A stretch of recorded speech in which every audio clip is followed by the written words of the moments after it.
Hi, Hello, good Astha. evening, everyone. Hi, Ashish. How are you? I am good. Great. Hi, folks. How are you doing? So, Astha, till time people trickle in, what's the topic for our LinkedIn Live today?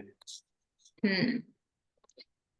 It's yet another topic that, many managers and leaders would struggle with somehow. And even if not managers, just general people struggle with something at work, Hmm. which is handling conflicts, Wow. whether it's Yep. your colleague or somebody junior to you or somebody even senior to you. Hmm. Conflicts are an everyday part of our lives and more so Yeah. in our professional lives. And there has to be, conflicts when we are working with different kinds of people in the same Correct. setup, in the same team, because everybody comes with their own thought process and perspectives.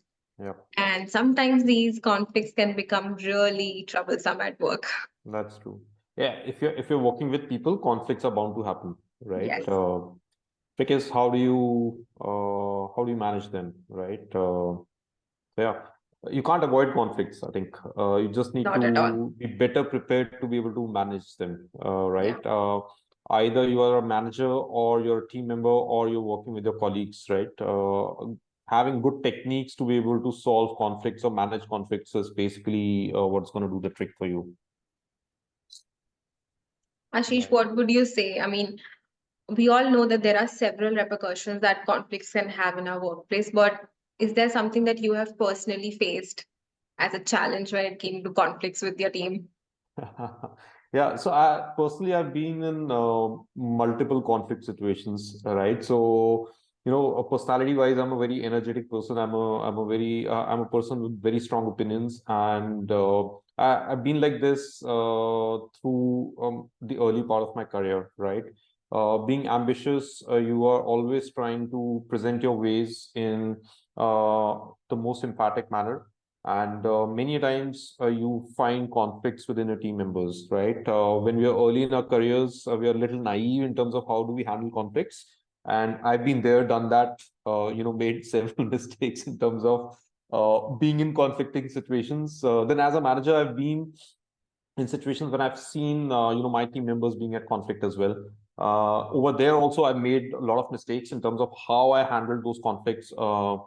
And then again, even as a senior professional, I've been in conflicts, right? There have been some lessons that I've learned the hard way, and there have been some lessons that I've learned, the easy way, which is learning what to do and what not to do, right? So I think this is one session where we can share our experiences with folks and help them understand what to do and what not to do, right? Yeah. And what impact it creates for you being in a conflict or the team. I think in totality, if you look at it, right, conflicts largely create a negative environment, right? That's the typical tendency behind a conflict, which is that there is a sense of negative energy around it.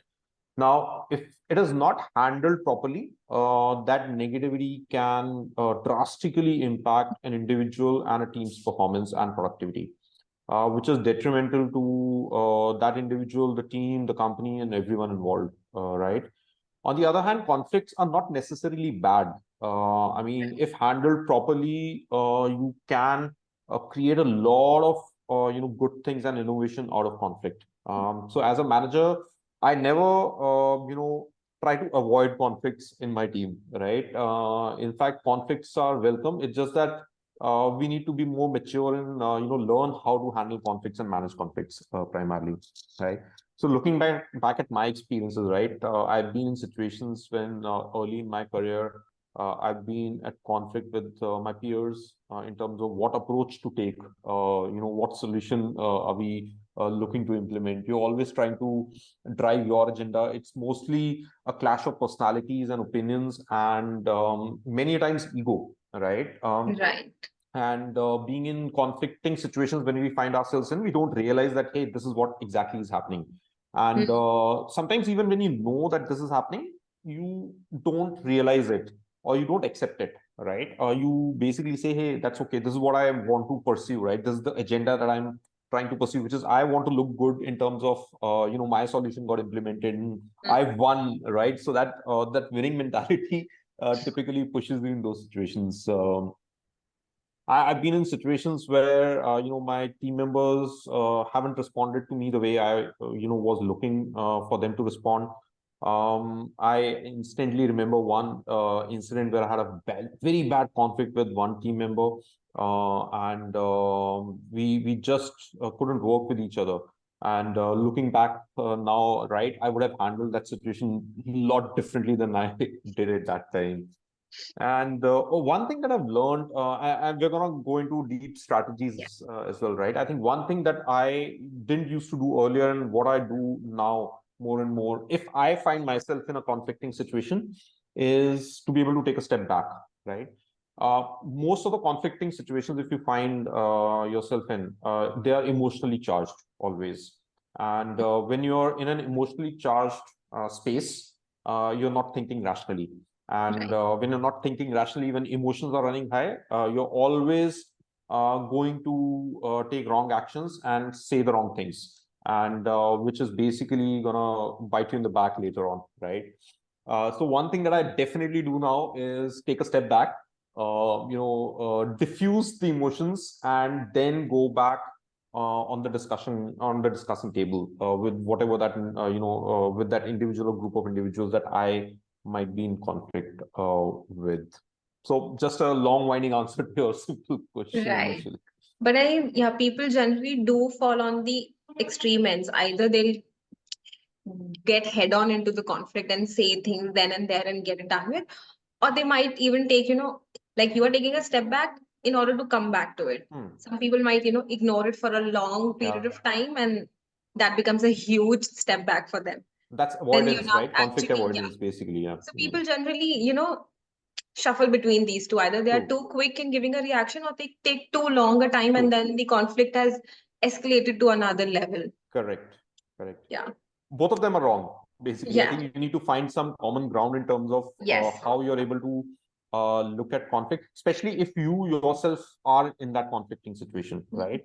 If you find other people around you in conflicting situation and you are in a position to do something about it, I think that's where things change differently in terms of how you want to address that situation. For example, if you're a manager, right? You could be the one who's trying to diffuse the situation emotionally first and then bringing people together to have a rational discussion rather than having an emotional discussion. I think that's where the role of the manager comes in terms of, are you able to identify conflicts within your team? How long do you let the conflict go on, right? Where do you say that, hey, conflict is turning negative now and it's not constructive anymore, that it's not going to bring positive results rather than bring negative results? Yeah, these are fine lines that managers learn over a period of time by making mistakes. But yeah, there's some things that you can start looking as signals. So let me ask you, what signals should a manager look at, to identify whether the conflict is going on longer than what you should let it go? I think, like you said, that many managers learn this through practice and by observing, yeah, by observing their team members. Yeah. So if you see that your team members are maybe, there's, even if at times it's like a fun banter, but then you see that there's a lot of debate and discussion that might be going on, and that might, include certain personal remarks as well. Yeah. Yeah. So you have to be observant of all of those things happening within your team. You don't have to get into that situation right then and there, but you just Right. have to observe that this is happening and you need to be aware of it. Right. You could also see that, certain team members are not maybe working together well. If there's a task that is given to both of them and they have to work together on it, Yeah. you're seeing that there are clashes in how to proceed with the work and how So we are deadlines would finishing the get line. missed basically for those Yeah. tasks, right? Or they would basically come to you at the last minute and say, "Hey, we're Yes. not able to deliver this, etc." Yeah, Or right. you might see very straightforward statements like, I've done my part, he was not able to do it. Yeah, She did not do it. I've done my correct, part and correct, it's on her now. correct, correct, So correct. those are the things that you can look for in the Yeah, behaviors of your team members. And then when you see that it's seriously impacting your work, then yeah, you need to think about the whole situation and how you're going true, to true. address the situation. I think one thing that I also try to do is try to observe some undercurrents in my one-on-one meetings when I'm discussing with my Right. team members. If I see an undercurrent, I make a point to address that in a one-on-one meeting. First, try to understand, hey, is this a challenge or not for you, right? And even if I get a whiff of it and I get a sense, then I know that okay, hey, this might be a time for me to intervene, right? So I think those one-on-one meetings do provide me with a lot of context in terms of should I be stepping in as a manager to be able to diffuse a conflict, or it's still okay that this is friendly banter and it's basically not impacting productivity. I think multiple signals that probably we should watch out for. Interesting. Okay, Ashish. What are the, 3, 4 tips that you would give to managers when it comes to handling conflicts? Right. I think first and foremost, what we discussed just now, first of all, start identifying when to step in and when not to step in, right? This takes a little bit of practice, like we discussed, but once you start doing that, I think stepping in is more important. Even though you might make mistakes in terms of stepping in early, it is still okay. I think just keep checking so that you're not stepping in late, because stepping in Yeah. late would be more disastrous than stepping in early, right? So if you have to err on the side of caution, I think that's a little better, right? Once you do step in, I think you have to take a very different role. You have to basically be, I would not say a pacifier or a peacemaker. I think what you have to take a role is more of a rational person trying to look at the conflict from a non-emotional viewpoint, right? And trying to help the involved parties to take or view it from a rational point of view, not emotional point of view, right? I think things where when people don't realize that they need to step back, I think that's where manager's role comes in. That hey, step back, take a deep breath, think over it, and then come back, right? One of the things that I typically like to do is I like to put the conflicting parties together and sit down on a discussion table and talk it out, because that is, I think, the best way that you can move forward, which is encouraging an open dialogue, right? But with a caveat, you can't straight away move to an open dialogue, right? You have to prepare the parties for that open dialogue, right? Yes. You have to have that one-on-one chat with all of them or both of them or whosoever is involved in the conflict to first prep them for that open dialogue, right? Stand some ground rules in terms of how the discussion should be carried forward.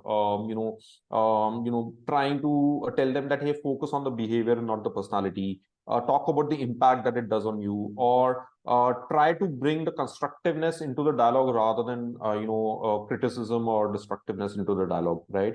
Coming with an open mindset. I think these are some of the ground rules that you have to sit down individually and take one-on-one, right? Right. That could be also an opportunity for you to understand their perspective, and by asking them some open-ended questions about what they are thinking, where are they coming from, and trying to encourage them to talk about their perspective in the common meeting when you have it, right?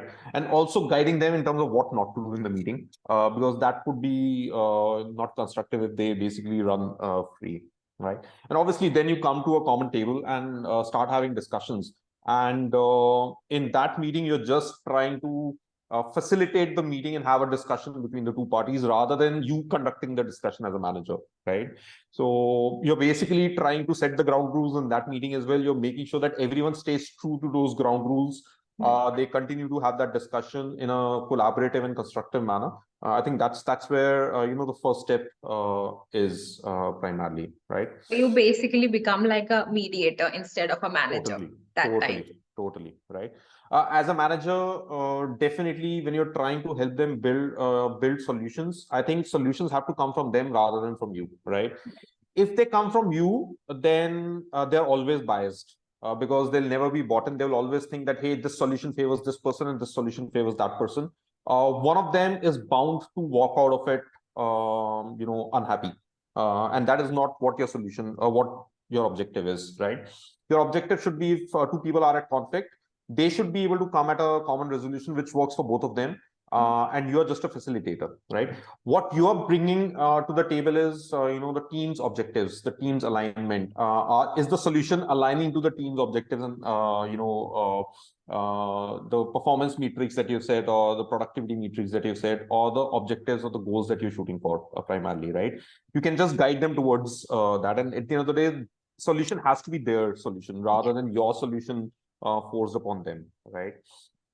Primarily, I think there's some other nuances that you typically leverage, which is trying to listen actively in these meetings, trying to understand, where are people coming from, helping each other listen actively, right? Trying Yeah. a lot of times summarizing and paraphrasing each other so that other person understands, and guiding them to summarize and paraphrase each other rather than you doing as well on their behalf.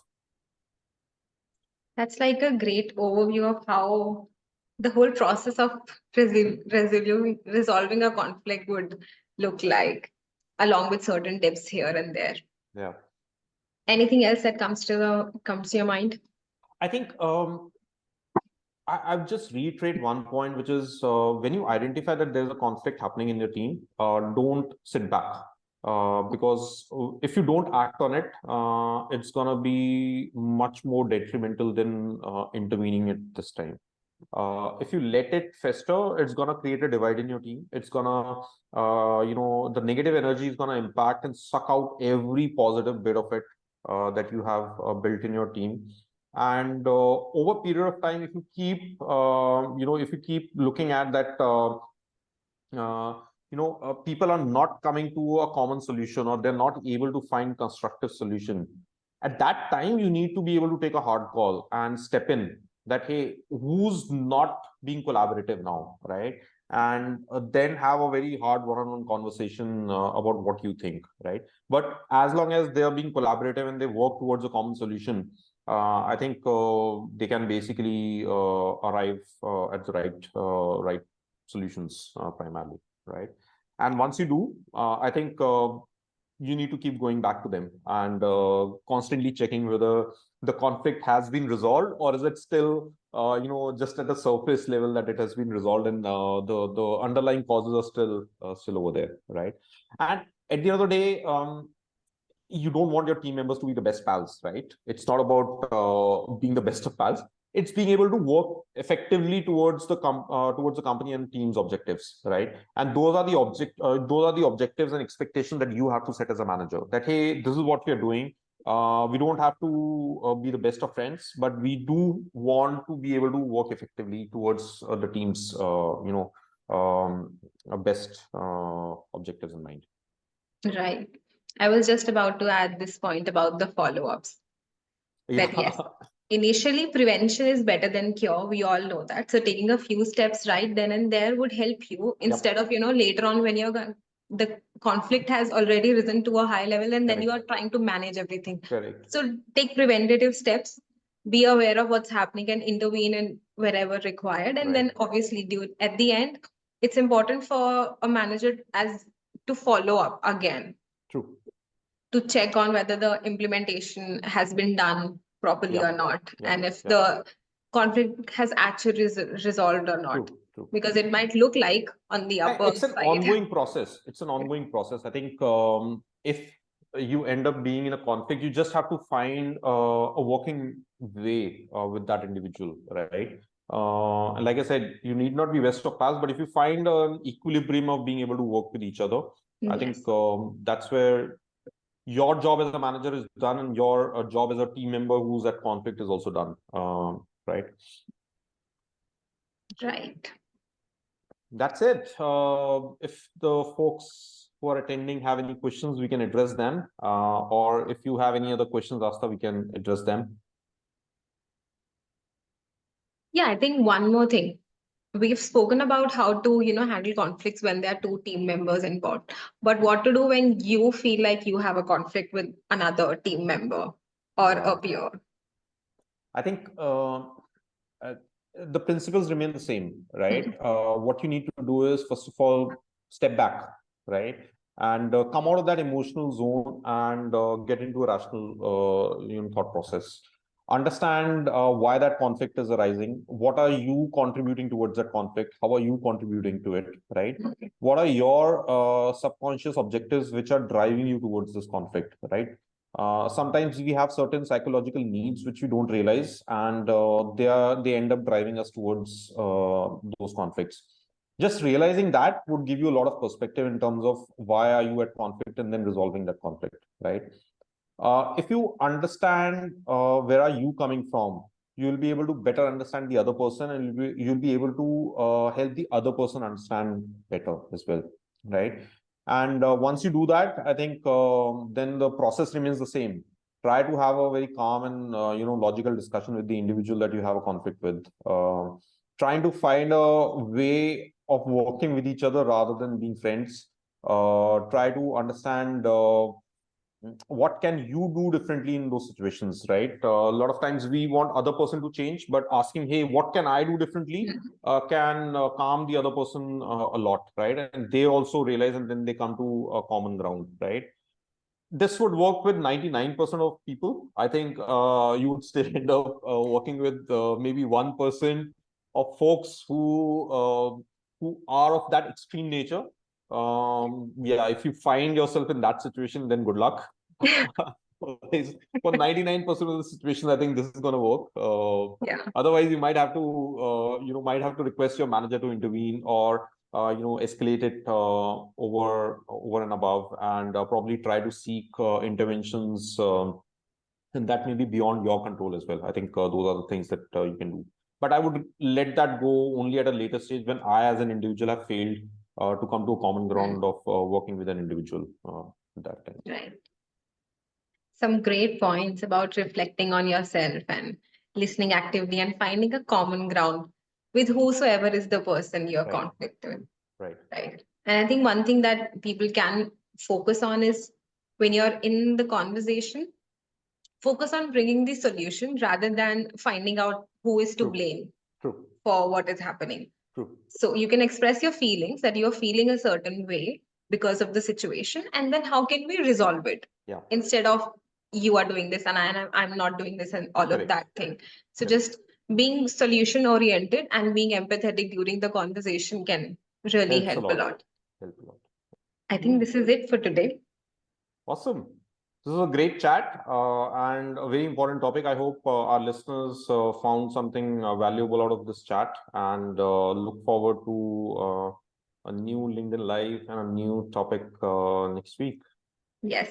And if we have missed something, please do mention in the comments, and whatever you want to hear us talking about next time, and we'll let take that up next time. Awesome. Thank you, Astha. Great Thank you, chatting with you, like Ashish. always.